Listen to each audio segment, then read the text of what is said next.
একটা উতুগুড়ি বাচ্চা পড়ে গেছে যে। এগুলো চট্টগ্রাম সিটি কর্পোরেশন এবং সিডিএর পক্ষ থেকে সরাসরি হত্যা। মেগা প্রজেক্ট মানে মেগা চুরি। কালো বোঝা যায় না, বাচ্চারা ঘুরে যায় আর কি। এই সময় বাচ্চারা কি করে দূর দা যাইতো তখন নালার মেঝে ঘুরে যায়। নিয়ম করে উন্নয়নের জোয়ার দিকটায় না আসলেও কালো জল আর দুর্গন্ধযুক্ত এ খালে প্রায়ই আসে কর্ণফুলের জোয়ার। সাথে যদি একটু বর্ষা হয় তাহলে তো মহা বিপদ। গেল 4 বছরে অরক্ষিত নালা খালে 9 জন মারা যাওয়ার পরও চসিক সিডিএর নেই উল্লেখযোগ্য কোনো উদ্যোগ। নিউজ নাওয়ের এই প্রতিবেদনে উঠে এসেছে কত সহজে একটি শিশু প্রতিনিয়ত বেড়ে উঠছে মৃত্যু ঝুঁকি নিয়ে। চারপাশে প্রখর রোদ আর কোথাও কোনো আপাতত বর্ষা নেই। এই যে নালার জমে থাকা পানি, এই পানির সাথে বসে থাকা রাস্তাটার দূরত্ব আনুমানিক 2 ফিট এবং এই পরিস্থিতি খুব স্বাভাবিক।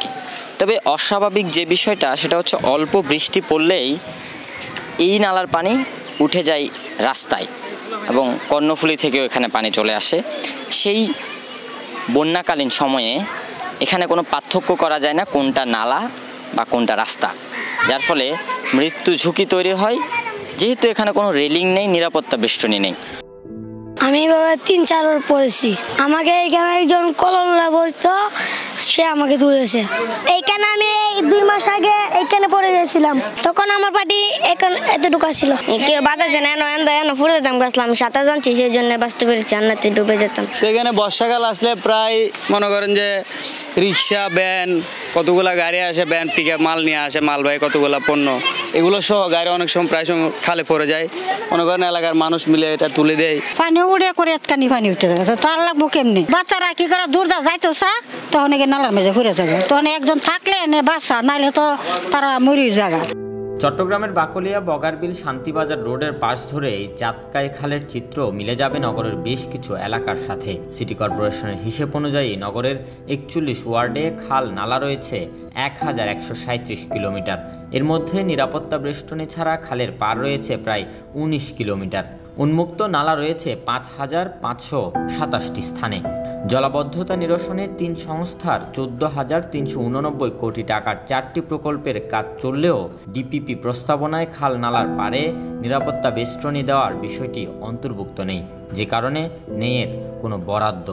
বিষয়টির তীব্র সমালোচনা করেন চট্টগ্রাম সনাকের সভাপতি অ্যাডভোকেট আক্তার কবির চৌধুরী। চট্টগ্রাম সিটি কর্পোরেশন চট্টগ্রাম উন্নয়ন কর্তৃপক্ষকে দায়ী করে, উন্নয়ন কর্তৃপক্ষ সিটি কর্পোরেশন দায়ী করে। এই যে দায়ী করার যে খেলা, এটা একভাবে নাগরিকদের তামাশা পার পেয়ে যাওয়ার জন্য যতবার ঘটনা ঘটে এটা নিয়ে অভিযোগ আসে, আমরা দাবি করি এবং নিশ্চিতভাবে বলে যে এটা হত্যা।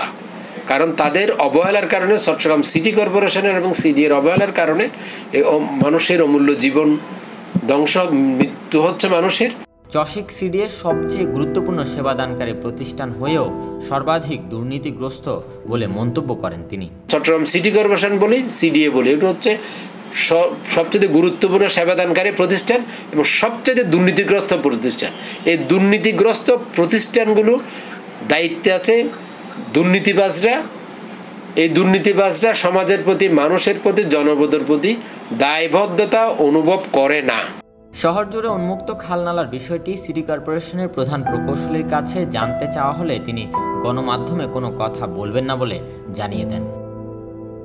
অন্যদিকে সিডিএর প্রধান প্রকৌশলীর কাছে এ বিষয়ে জানতে একাধিকবার মুঠোফোনে যোগাযোগের চেষ্টা করা হলে কল রিসিভ করেননি তিনি। চট্টগ্রাম শহর বর্ষা মৌসুমে প্রতিনিয়ত জলাবদ্ধতায় নাকাল হয়। এরপর প্রতি বছর মৃত্যু সংবাদও যেন স্বাভাবিক হয়ে উঠেছে। তাই তো এই বিষয়টাকে আলাদা করে ভাববার ন্যূনতম প্রয়োজন মনে করছেন না চসিক কিংবা সিডিএর কর্তারা।